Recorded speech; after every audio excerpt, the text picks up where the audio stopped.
What's going on, guys? Tobin here with you. Thanks for checking out the channel. Some breaking news here on a Saturday night, an early Saturday evening.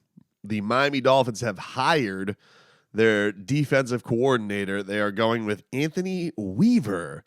He is their hire. There was some news of this. There were some rumblings about this late yesterday that it was heading towards him being the guy. I know I did a video yesterday, and I heard some of the comments that Jalen Ramsey had about Brandon Staley and some of the praise. I was like, that doesn't mean nothing. But they eventually end up going with Anthony Weaver, who's very, very highly thought of. Was in some coaching circles. There's some interesting rumors around him in this coaching cycle. There was rumors that he was very close to becoming the Commanders' head coach. They end up going with Dan Quinn, so somebody who has a little bit more experience. And then there was another case where there was some rumors that he was maybe going to go to Colorado to go link up with his former teammate Deion Sanders. Anthony Weaver, former Baltimore Raven, was a second-round pick in 2002, so was there, of course, with Ray Lewis, Ed Reed. Deion had that late stint there, if you guys don't remember. And so there was some of those rumblings. But Anthony ends up being the hire for the Miami Dolphins after what was a pretty quick coaching search. I mean, it did seem like they went through, a good amount of candidates. There were some guys that were rumored that basically just got promoted, so they stayed in-house with where they were at. As far as the Miami Dolphins were concerned, I know that there was a lot of buzz about Anthony Campanelli when the job search first started. Curious to see what ends up happening with him, because he obviously seemed like he had a lot of buzz when things were finished up. But for Weaver, like, if you listen to some of the clips that have been going viral on Finn's Twitter, definitely can see why this guy vibes with Mike McDaniel, with the way that he speaks about players, the way that he speaks about their shelf life, their careers, putting their investment into them. That is the vibe that this franchise is going to go for. And there was something that really, really stood out to me in Mike McDaniel's statement about Anthony Weaver that was released by the Miami Dolphins. They had posted a statement from Mike McDaniel, and here's what McCochin had to say on it. He said, "I'm excited to add Anthony to our staff, not only for what he will bring to the Dolphins as a teacher and as a coach, but even more so as what he is as a leader of men. He has a proven resume of success built on his personal investment in his players.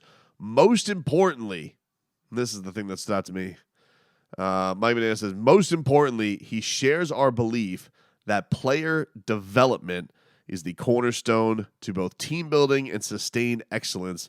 Through conversations with him and those who have worked with him, it became clear that we have aligned values in football, philosophies, and coaching." That was a Mike McDaniel statement, but very much stands out to me the idea that he is got a belief in player development. That seemed to be the big mishap that happened with the last couple of coaches, with some of these young draft picks that the Dolphins have had on defense. There hasn't been any development with them, whether it be Channing Tindall, who may just stink. I don't know, but there hasn't been any development really there. And then, of course, Cam Smith is the big one that everybody is looking at as, is this guy going to be some kind of prospect they need him to be? Because Xavier Howard, what's his future with the Miami Dolphins? They want this guy to work out. They've invested a high pick in him. They've already had one. Chris Greer's recently already had one cornerback in the first round who didn't work out, and the development was kind of shot to bleep afterwards. So you need somebody who is going to invest in these guys that can really believe that they're going to be something.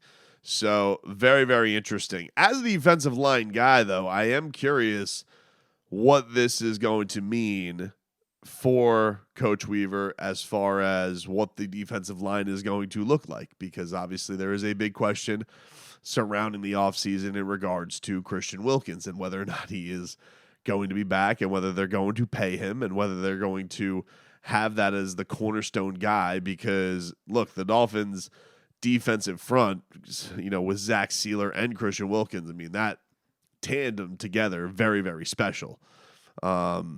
And so that to me is going to be something very, very interesting to keep an eye on this offseason. I'm not sure if it would have made or broke whether or not he would have taken the job. I mean, it's obviously a great opportunity for him.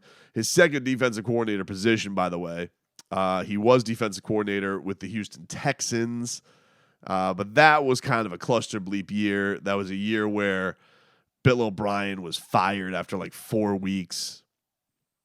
Don't know, because they weren't ranked very high in defense. They were pretty piss poor.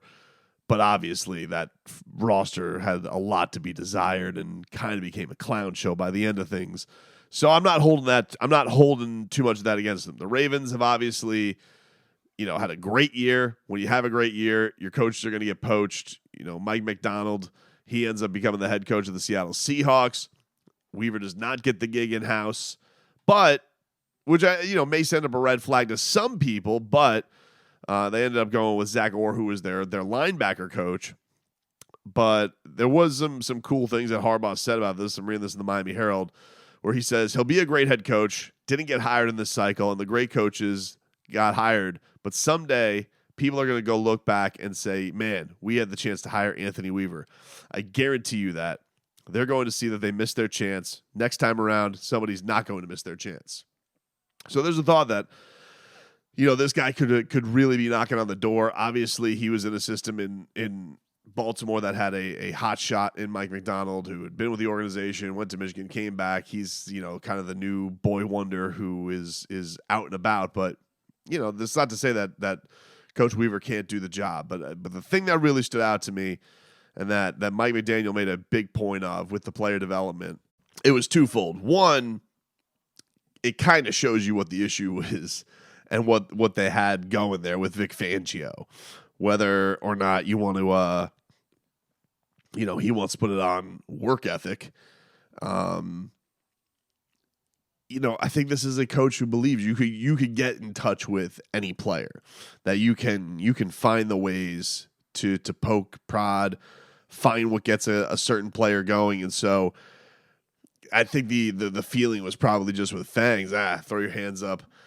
The old don't really want to deal with the young. And so he's going to go with the proven guys and would rather just go with the proven guys as opposed to somebody who he's got to teach everything to. So that's definitely going to be an interesting thing that Coach Weaver is going to have to do, but there is going to have to be some development there for sure. There, and especially if there are going to be some pieces missing, because guys are getting older, guys are getting priced out. The Dolphins need to, refurbish some pieces. Not, I think a lot of things are set from the skills standpoint of this, and who the stars are and the faces. I don't think a lot of the faces are really going anywhere as far as the ones who are in their prime. But, Xavier Howard, that's always a question. Christian Wilkins and his price. So we'll see where that goes. And then hopefully this is one of those where, he does connect better, because I don't care what Javon Holland puts out there as far as, the kicking rocks. That was a thing. It wasn't a thing. Like, all right, you need somebody who is going to speak to Javon Holland and have that respect. Now, Holland has retweeted this, so I guess you could say that's a stamp of approval from the Snowman, that he's going out there and he's making it known that he seems to be happy with the hire right off the bat. Hope that's the case. Let me see if there's any other social media reaction. You got some likes on Instagram with Bradley Chubb and Deshaun Elliott. So, all right, hire seems to be going over pretty well amongst the crew. Old man Fangs can freeze his ass off in Philadelphia, and Mike McDaniel gets reunited with Weaver, that were on a staff together with the 2014 Cleveland Browns, and so reunited now down in Miami to see what he can bring to the table